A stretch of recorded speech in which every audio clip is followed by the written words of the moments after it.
Fala aí, pessoal, sejam muito bem-vindos a mais uma coisa sem enrolação. É o seguinte, será que não tem um tema específico que tá travando o Ibovespa, por isso que ele tá parado e eu vou mostrar que ele tá parado?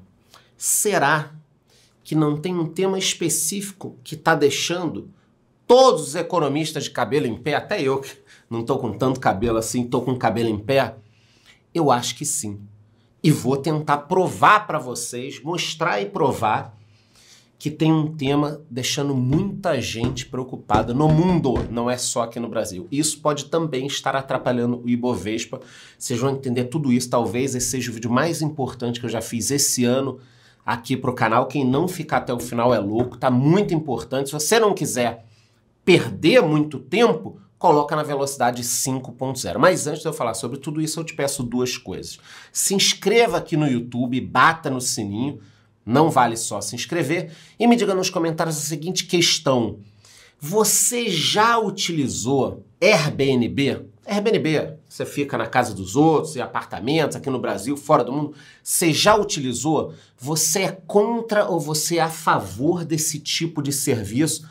Ainda falaremos muito sobre isso, mas me diga nos comentários. Você já utilizou? Você é contra ou você é a favor? Sem enrolação, então. Para quem quiser mais informações todos os dias, já que eu não tenho vídeo todo dia aqui no YouTube, eu tenho um podcast no Spotify diariamente de 5 a 10 minutos no máximo. Olhando aqui agora o fechamento da semana, eu trago como destaque o IFIX, que com todos esses problemas está em 3.240 pontos, subindo, e eu inclusive tenho um vídeo, cara, animal para sair essa semana sobre fundos imobiliários. Então, se você quer saber mais, ganhar dinheiro, como eu estou ganhando com fundos imobiliários, bata no sininho aqui para não perder nada. Sobre a questão do Ibovespa, que eu falei que está parado, nós fechamos a semana nos 115 mil pontos, relembrando a todos que estávamos em 121 mil pontos há pouco tempo atrás. Alguns analistas indicavam, olha só, JP Morgan eleva a previsão do Ibovespa para 135 mil pontos. Isso aqui esses analistas indicavam em junho, julho. Agora essas previsões estão mudando.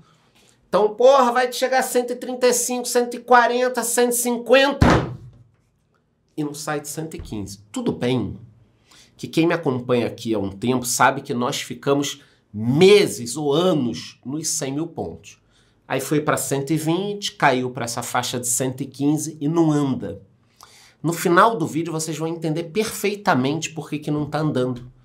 Tem um motivo específico que está prejudicando toda a economia, não é só o governo. O governo aqui eu acho uma merda, já falei, vocês já sabem disso, mas não é só o governo que está afetando tudo isso. E eu sei que você fica puto, porque pensa, pô, Charlão, eu gastava dinheiro de qualquer forma, agora comecei a investir, meus investimentos não andam, tá tudo parado.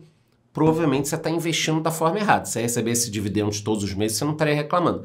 Mas a tua carteira ficar oscilando, daqui a pouco você vai pensar, pô, é melhor comprar um iPhone, gastar tudo em corote, comprar um maré. Você vai pensar isso, pô, é melhor gastar meu dinheiro, torrar o dinheiro, não tá dando certo investir. Calma, não pense assim. Nós temos alguns períodos ruins, daqui a pouco o negócio anda. Se você começar a perder os bons dias nos investimentos, isso lá na frente vai fazer uma diferença enorme. Eu tenho um vídeo para sair mostrando isso também. Então cuidado em torrar o teu dinheiro. Vocês nem sabem o que é corote. Só tem gente rica aqui me assistindo. Mas quem conhece sabe do que eu estou falando. Um corotinho e tal, você fica torrando o dinheiro e não investindo. Então cuidado, não vai desanimar, porque nós estamos passando por alguns meses ruins, tá? Tem vários investimentos. Você não quer investir aqui, você pode investir lá fora. Já o dólar também está meio parado em 4,98.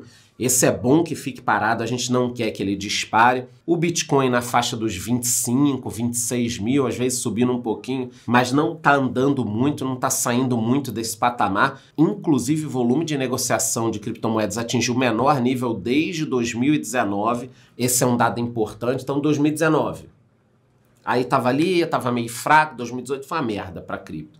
Eu já estava no mercado. 2019 começou a melhorar um pouquinho, mais ou menos. 2020, quando veio a pandemia, o Bitcoin despencou 5 mil dólares. Na madrugada chegou a 3 mil e pouco, só que não dava para comprar nada, fazer nada. Depois ele disparou e aí nós tivemos o ciclo de alta. Agora nós estamos no menor patamar desde 2019. Isso pode ser um sinal também. O pessoal está abandonando, tá deixando. Talvez nós estejamos próximos de um novo ciclo de alta, sim, eu acredito, 2024, 2025. Então, falaremos muito sobre cripto aqui nos próximos meses. Em relação a destaques da semana, vamos começar pelo Brasil, antes da gente falar o tema principal do vídeo. Com 152,7 milhões de transações em um único dia, Pix bate novo recorde. Eu coloquei essa imagem do táxi, até falei no meu podcast. Porque semana passada, não, na outra semana, eu peguei táxi 2 vezes. Sim, eu ainda pego táxi. E paguei o táxi com Pix. Os 2 táxis tinham o código do Pix atrás da cabeça do banco do passageiro. Eu fui lá, pá, filmei ali no bankzinho, paguei com Pix, pipocou na hora no telefone do cara ali. Pronto, utilizei o Pix. Então o Pix está crescendo demais. Isso pode ter problema? Talvez sim. Porque o DOC acabou, TED vai acabar, o governo quer matar o dinheiro físico e provavelmente em, sei lá, 5 anos nós só teremos Pix. Se eu tiver que te pagar uma coisa, eu vou pagar via Pix. Ah, mas qual o problema disso, Charlão? Eu acho do caralho. Ok, eu também acho. Só que o governo vai começar a ter conhecimento de tudo que a gente está fazendo. Ah, mas você tem coisa para esconder? Não sei. Agora não, mas e se um dia eu quiser? E se eu não tiver afim que você saiba que eu dei dinheiro para qualquer pessoa? E daí? Por que o governo tem que saber tudo que você está fazendo?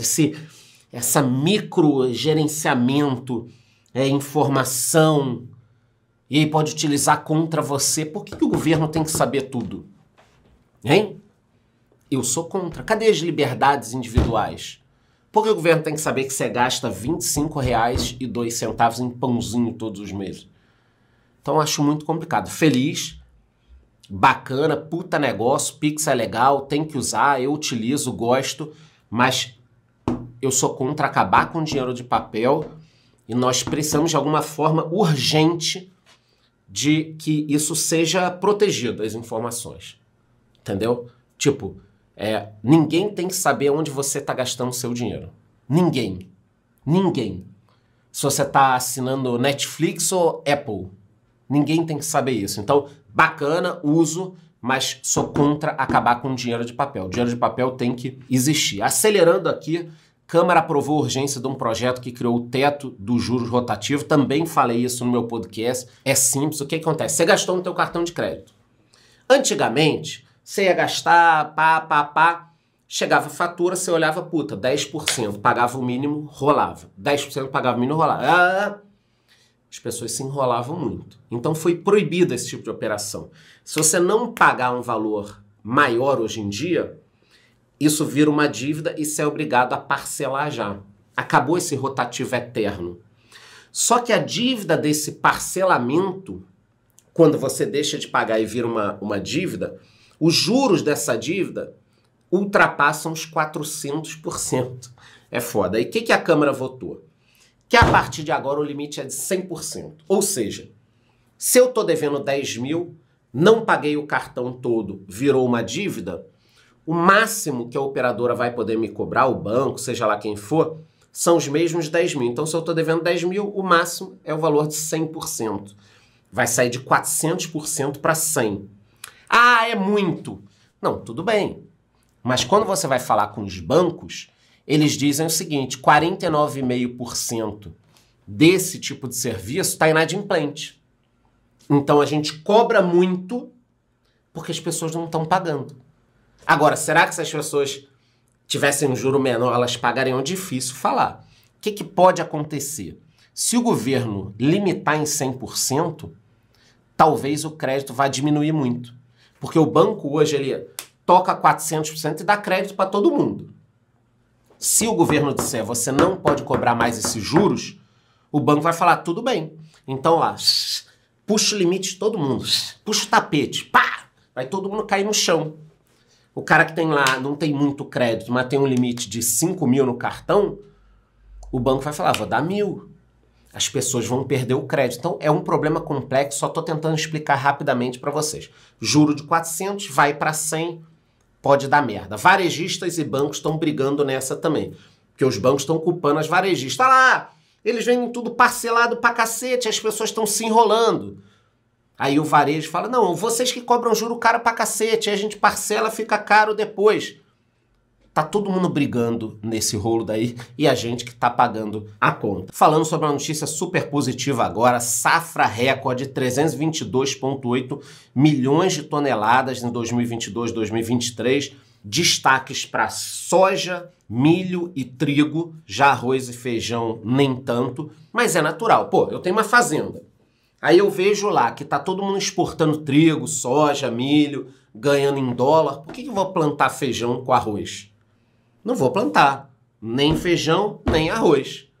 Vou plantar o quê? Milho, trigo e soja. Então é natural que esse tipo de produto tenha crescimento e tudo bem, tá tudo bem.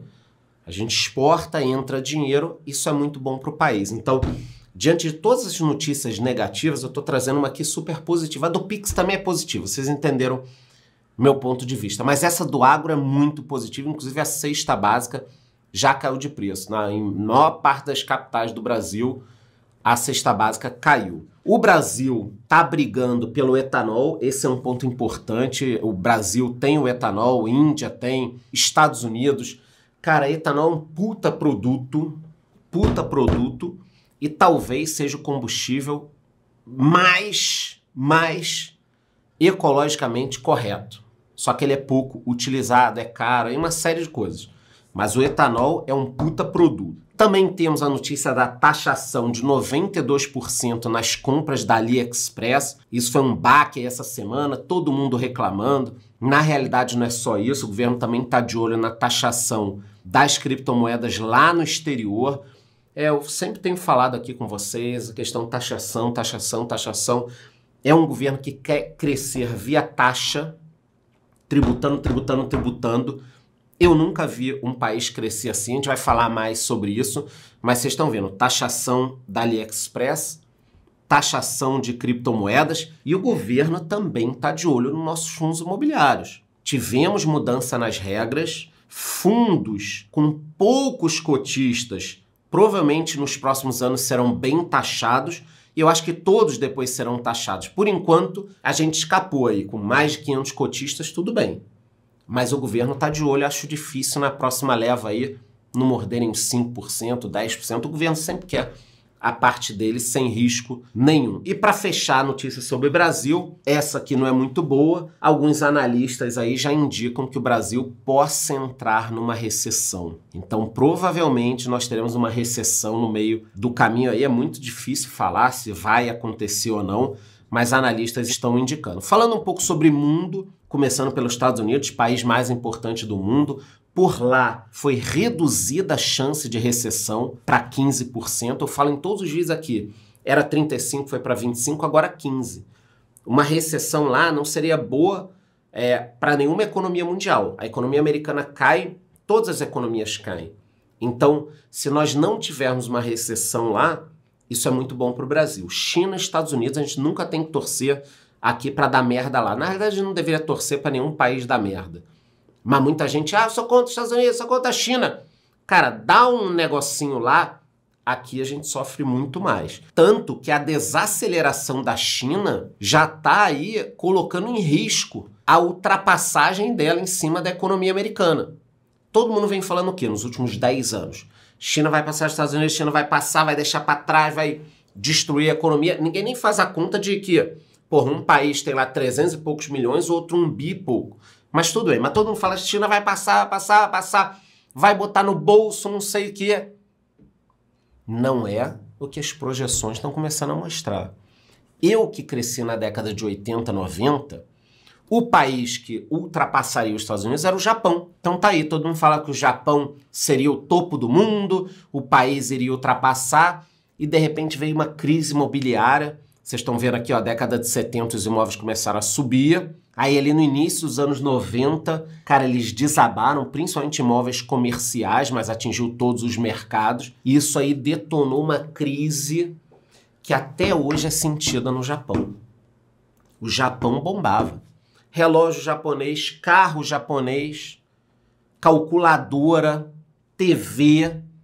Anos 80 e 90, Japão era sinônimo de qualidade e tecnologia. Quem é mais velho aqui está lembrando do que eu estou falando. E, de repente, veio uma crise muito forte. Então, cuidado, vai passar, vai passar. Pode até passar, deveria, pela população. Mas não é simples assim. Tem a briga entre China e Estados Unidos, tanto que a Apple perdeu 200 bi de valor, porque a China está proibindo algumas questões de aparelhos e tal. Então o governo chinês está proibindo funcionários e tal. Isso também é um pouco de pressão. Por quê? Porque de 2019 para cá, a Apple começou a reduzir a produção de aparelhos na China. Está produzindo em outros locais, como Índia, por exemplo. Então o governo chinês também pressiona, vai tirar a produção daqui, tudo bem. Aí, ó, funcionário público aqui não usa mais. Pô, funcionário público na China deve ser a população brasileira lá, de funcionário público. Tô brincando, não é isso não. Tô exagerando, tá? Senão já vão pegar esse trecho aqui e colocar em algum lugar. Mas é isso. Então a China tá indo em cima da Apple através de vendas, porque a Apple tá tirando parte da produção. Mesmo com essa queda, a Apple tá muito bem, tá? O caixa da Apple tá bem, o caixa da Microsoft, o caixa do Google, da Meta, o Buffett. Se você quer aprender a investir no exterior, inclusive, eu já falei 1000 vezes aqui, vou repetir. Eu tenho um curso completo. Você quer aprender a investir na Apple? Eu te pego pela mão e te mostro como se investe na Apple. Quer aprender na Nvidia? Eu te mostro. Quer aprender em petróleo lá fora? Eu te mostro.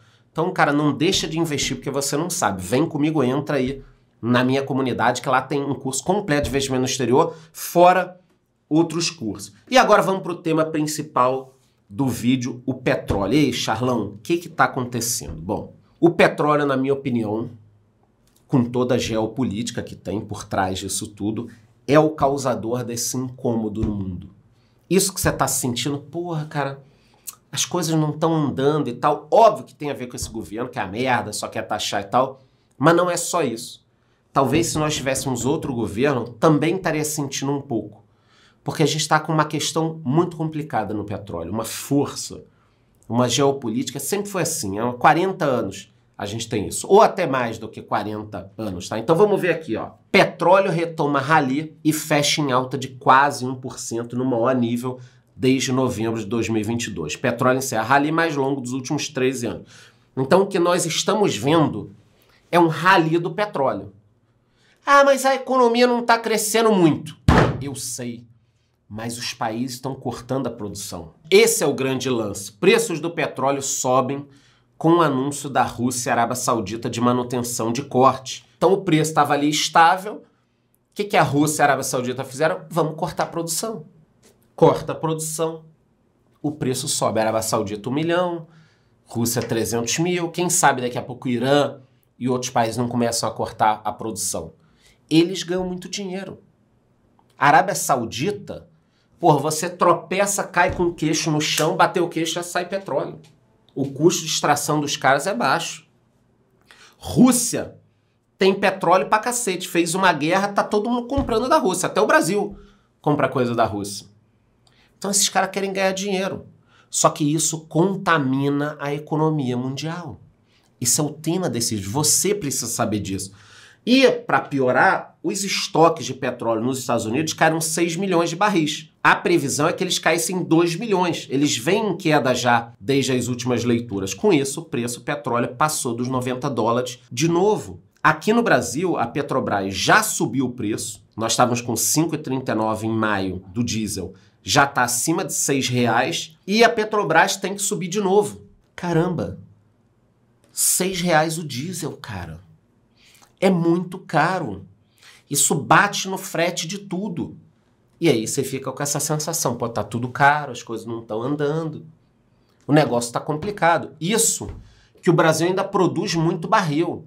Desde lá dos anos 80. Não tem a ver com Lula, com ninguém isso. Ah, o Lula que descobriu o pré-sal. Não, o Lula não se vestiu de coisa e foi lá descobrir o pré-sal. O pré-sal foi consequência de anos de estudos da Petrobras, que é uma excelente empresa. Até trouxe um gráfico aqui, olha que bacana. Esse é o gráfico mostrando que o Brasil se tornou o maior produtor de petróleo da América Latina. Então o Brasil está aqui crescendo a 3,8 milhões de barris por dia. Só que eu botei uma seta aqui, aumentei um pouco o gráfico para vocês verem, que antes dos anos 2000, antes da era Chaves, A Venezuela era o maior produtor. E agora a Venezuela produz muito menos do que antes e do que o Brasil. Então, olha o que a destruição de uma empresa pode fazer de petróleo. E quase que a Dilma, na era Dilma, não foi só culpa dela, mas quase que destruíram a Petrobras.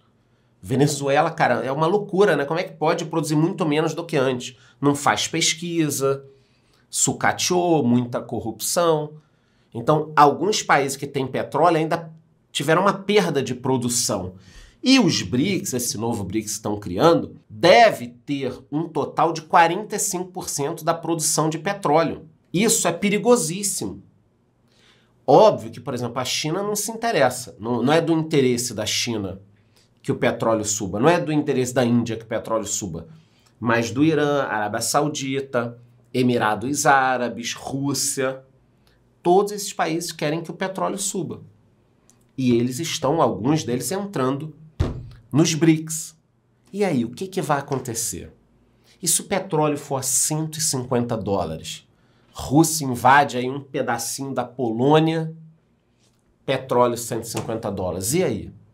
O Irã invade alguém, tudo combinado, obviamente, né, com outros pares. A gente não pode descartar isso, eu não quero deixar ninguém com medo, mas só para vocês entenderem. E isso está impactando na Selic. É o tema principal aqui do vídeo que eu preciso explicar. Com essa possível alta do petróleo, o mercado está precificando um espaço menor para corte da Selic. Cara, o que tem a ver a Selic com o petróleo, Charles? Simples, você vai entender. Se eu já provei aqui, eu estou falando há 20 minutos com vocês, sendo repetitivo, tem motivo. Se eu já mostrei que a alta do petróleo traz a alta da gasolina e do diesel e que aumenta o preço de tudo, ela aumenta a inflação. Se aumenta a inflação, não dá para cortar a Selic. Então, simplesmente, o petróleo a 90 ou 100 dólares inviabiliza a queda da Selic.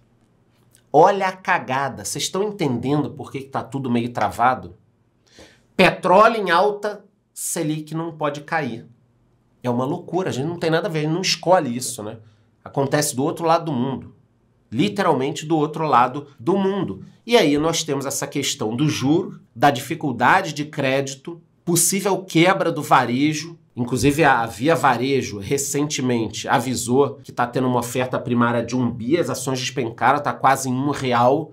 Quem acompanha o canal aqui, eu sempre falo, a gente comprou a 4, vendeu a 16, está 1 e caindo. E mesmo assim eu ainda não estou animado para comprar. Ah, tá barato? Tá, mas o que vai acontecer com a empresa? Vai pedir recuperação judicial? Não sei. E as outras empresas? Se a Selic continuar alta assim e os custos subirem, acabou, meu irmão. Todas as empresas que eu estou aí mostrando, Renner, Magalu, Via, Americanas, que já está com o pé na cova, C&A, vai todo mundo sofrer muito. Então, de um lado você tem burocracia, governo socando imposto, os custos subindo, e do outro lado, para essas empresas nacionais, tem essa concorrência aqui. Mercado Livre, Amazon, Shopee, AliExpress, Shein. Cara, é desesperador. E aí, agora vocês entendem porque eu tô falando que a economia tá parada, tá todo mundo com medo, a Selic vai continuar alta, a coisa fica tensa. O governo poderia estar ajudando um pouco mais. Só que hoje o governo está desesperado para arrecadar. Então, qualquer medida, está acontecendo qualquer problema, qual a solução do governo? Arrecada. Arrecada. Ah, tá vindo alienígena. Taxa alienígena. Ah, não sei o que. Taxa. Ah, taxa. Agora começaram a chegar aqui os carros chineses elétricos, baratos. Qual a solução do governo? Vocês têm uma chance aqui, concorrendo ao brinde. Qual a chance? O que o governo quer fazer? Anfávia defende taxar carro elétrico importado por competitividade. Então, a própria associação de carros vai acabar convencendo o governo de taxar carro. Por quê? Ah, para proteger a indústria nacional. Não é o caminho. Com isso aqui, o que você vai fazer? Vai parar de vir carro e a gente vai produzir carro caro e o pobre não pode ter o carro. Ah, Charlão, qual a solução então? Reduz burocracia, reduz imposto, reduz custo do Estado, reduz juros. Aí os carros aqui vão ficar baratos. Mas não, a solução é sempre taxar, taxa AliExpress, taxa Shein, taxa veículo chinês, taxa tal coisa. Aí a pessoa que não compra. Porque o que tem aqui é muito caro. Por que é muito caro? Porque tem muito imposto. Porque o custo trabalhista é alto, porque a energia é cara pra caralho, porque é um papo de maluco isso aqui. Mas o tema principal do vídeo eu já falei. O que a gente tem que ficar de olho agora? Vocês já entenderam? Uma aula de economia isso daqui, né? Uma aula de economia. Preço do petróleo tá num nível muito elevado e isso impacta em todas as áreas da nossa economia, na inflação. Isso não tá deixando a Selic ser jogada lá para baixo, impacta em tudo isso. Para fechar, é isso daqui. Enquanto o governo estiver tirando o dinheiro do Brasil e levando tudo para Brasília, eu acho que a situação vai ficar muito difícil. Último recado, todos os domingos eu tenho uma live, a live do Charlão às 8h18 no meu outro canal Calma Porra, então não percam. E obviamente, antes de ir embora, eu te peço duas coisas. Se inscreva aqui no YouTube batendo no sininho, é muito importante, tem um vídeo bacana sobre fundos imobiliários essa semana. E me diga aí nos comentários a seguinte questão. Você já utilizou o Airbnb? Você é contra ou a favor desse tipo de serviço? Aí, se gostou, curte o vídeo, curte o canal, bate no sininho e até a próxima.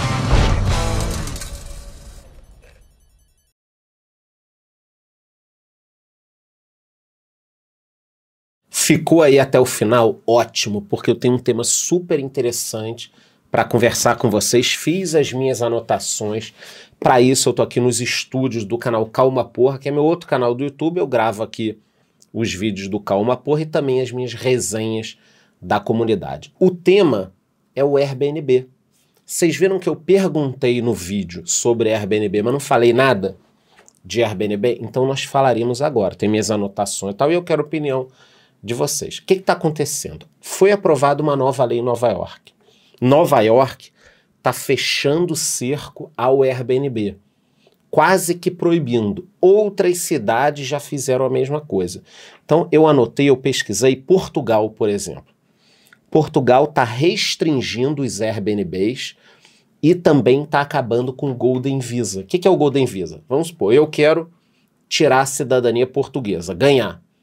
Muito simples, só investir 1 milhão de euros lá no imóvel e eu consigo. Era assim. Agora, se você quiser o Golden Visa, você tem que investir em imóveis em Portugal, ou morar nesse imóvel, ou alugar por um período de grande duração. Ou seja, Portugal está fechando o cerco ao Airbnb, tá? Também vai ter um incentivo para quem quiser vender o seu apartamento que estava no Airbnb para a população em geral. E em Nova York foi aprovada uma lei agora no dia 5 de setembro que quem quiser disponibilizar o seu imóvel no Airbnb vai ter que seguir algumas regras. Primeira regra, conseguir uma autorização da cidade. E eu já li que está praticamente impossível conseguir. Então os caras, tem que ter uma licença, mas a gente não dá a licença. Tudo bem, você precisa ter uma licença. Segundo lugar, você precisa estar morando no apartamento. É isso aí. Então, se eu tenho um apartamento em Nova York e eu quero alugar um quarto, eu tenho que estar morando lá. Senão você não pode. E máximo de 2 hóspedes ao mesmo tempo. Ou seja, o cerco se fechou de uma forma bizarra. Porra, a autorização já é foda conseguir. Então, eu não posso colocar o meu imóvel no Airbnb só na plataforma. Eu tenho que ter uma licença da prefeitura. Preciso estar no imóvel. Máximo de 2 pessoas. Então eu posso alugar um quarto desde que eu esteja dentro do imóvel. Aí é foda, tá? E não é só Nova York, não é só Portugal que está fechando o cerco. Berlim também está fechando. São Francisco, nos Estados Unidos, já tem uma regra que o seu imóvel pode ficar no máximo 90 dias por ano no Airbnb. Paris, 120 dias por ano. Amsterdã, 30 dias por ano. Você deve estar pensando, por que eles estão limitando o número de dias? Para limitar o ganho que as pessoas têm com a Airbnb. E aí, porra, se eu só posso alugar em Amsterdã por 30 dias, é melhor, de repente, tentar um contrato de grande duração, é melhor eu vender o imóvel. O que vocês têm que entender, e agora eu vou falar ponto positivo, negativo, o que é que os governos estão querendo, é que o preço dos imóveis subiu demais nas cidades e as prefeituras, os governos, estão achando que boa parte dessa alta é culpa do Airbnb. Então fiz aqui, ó, umas anotações de um ponto negativo dessas medidas, um ponto positivo. Estou tentando olhar por todos os ângulos, vestir minha carapuça de socialista aqui, vestir meu boné socialista e vou falar pontos positivos, negativos e a solução que caso eu virasse aí presidente, governador, prefeito do lugar, eu tentaria fazer. Bom, ponto negativo dessa medida. Nova York tem 40 mil imóveis atualmente no Airbnb. Recebe 66 milhões de turistas. Tudo isso eu pesquisei. Cara, onde esses turistas vão ficar? Me diz. Quem aqui já foi para Nova York sabe. Hotel é caro pra cacete. E já era caro tendo 40 mil imóveis no Airbnb. E agora sem o Airbnb? Quanto vai custar ir para Nova York? Será que não vai afetar o turismo? Então, primeiro ponto negativo é que vai dificultar o turismo. Segundo, vai encarecer os hotéis. São Paulo aqui do lado. São Paulo, semana que tem muito evento, é foda achar hotel bom. A galera pega Airbnb. Eu, quando fui no evento do Buffett esse ano nos Estados Unidos, peguei um hotel. Mas vários brasileiros, meus amigos, ficaram em Airbnb. Então o Airbnb é uma alternativa aos hotéis. Tem eventos que as cidades não têm condições de abrigar todos os turistas ou turismo de negócios. E o Airbnb supre essa parte. E o pior, eu acho que a médio e longo prazo, infelizmente, pode desestimular as construções. Porque em grandes cidades, você é uma construtora, você vai subir um prédio. Você sabe o seguinte, no mínimo, uns 20, 30, 40, 50% de investidores vão comprar os imóveis. Porque na pior das hipóteses, o cara deixa ele no Airbnb. E agora, sem o Airbnb? Quem vai comprar esses imóveis? Ah, mas os preços vão cair. Pior para a construtora. Entendeu? Então, o pior aí, eu acho que é isso, dificultar o turismo, encarecer e tudo mais. O ponto positivo, momento charlão socialista, é que de início, nos 2 a 5 primeiros anos, provavelmente nós teremos uma queda no preço dos imóveis e no preço dos aluguéis. Isso é óbvio. Vamos imaginar agora Nova York, se for proibido mesmo, ninguém conseguir tal. São 40 mil imóveis, ou 30 mil, porque nem todo mundo vai vender, que serão vendidos, ou essas pessoas vão colocar para aluguéis de longo prazo. Então o preço dos imóveis e o preço do aluguel, ele tende a cair no curto prazo. 2 a 5 anos. Aí depois, cara, depois que esse estoque for posto no mercado, as pessoas comprarem ou alugarem, o problema volta. Esse é o grande ponto. Então, qual seria a minha solução? Investir em construção civil, melhorar as técnicas, melhorar as construções, cortar impostos. Se o problema da habitação, o preço, vamos cortar tudo de imposto, tarifa, taxa de transferência, imposto de herança, tudo em relação a imóveis, acabou o imposto. Você não pode ter mais nenhum imposto. Menos burocracia para construir, burocracia zero, conseguir logo as licenças, aumentar o gabarito. Cara, a gente precisa de mais imóveis. E a principal medida é um transporte mais eficiente. Porque, normalmente, o centro das cidades ou as áreas próximas ao centro, onde tem emprego, são as áreas caras, onde todo mundo quer morar. Mas, se nós tivermos transportes melhores, um trem, um metrô bom, alta velocidade, as pessoas aceitam morar um pouco distante do trabalho. O problema é o cara morar e demorar 3 horas para chegar. Então, essas políticas aqui, que não fazem efeito na hora, demoram um pouco, na minha opinião, dão muito mais resultado do que proibir. Esses imóveis vão para o mercado, vão ser vendidos ou alugados e depois o problema continua o mesmo. Você vai resolver agora, muita gente vai ficar feliz e depois você tem o mesmo problema. E por outro lado, no Rio de Janeiro, por exemplo, em São Paulo, Nova York, as pessoas não vão se hospedar. Vai ter evento que não vai ficar lotado e tudo mais. Então a cidade perde muito, é um problema sério. Mas eu reconheço e acredito que realmente o Airbnb fez o preço dos imóveis subirem nas grandes cidades. Isso é uma coisa óbvia. A gente está vendo aqui, são 40 mil imóveis em Nova York que estão no Airbnb. Tudo bem. Antigamente existiam outros serviços, corretores que alugavam por uma temporada menor, mas os imóveis estão subindo por causa do Airbnb também. Isso prejudica, deixa caro demais, os moradores não conseguem morar, uma série de coisas. Mas leis, na minha opinião, não vão resolver totalmente, vão começar a causar novas distorções. Essa é a minha opinião. Agora, com mais propriedade, vocês podem me falar aqui a mesma pergunta, se você já ficou no Airbnb, se foi bacana, se você é contra ou a favor. Eu sigo a favor do Airbnb. Dei minha opinião aqui no final, eu sigo a favor, mas eu quero a opinião de vocês. Me digam aqui nos comentários. Já ficou? É contra, a favor, depois de todas essas informações? Me digam aí. É isso, gostou? Curte o vídeo, curte o canal, bate no sininho, até a próxima.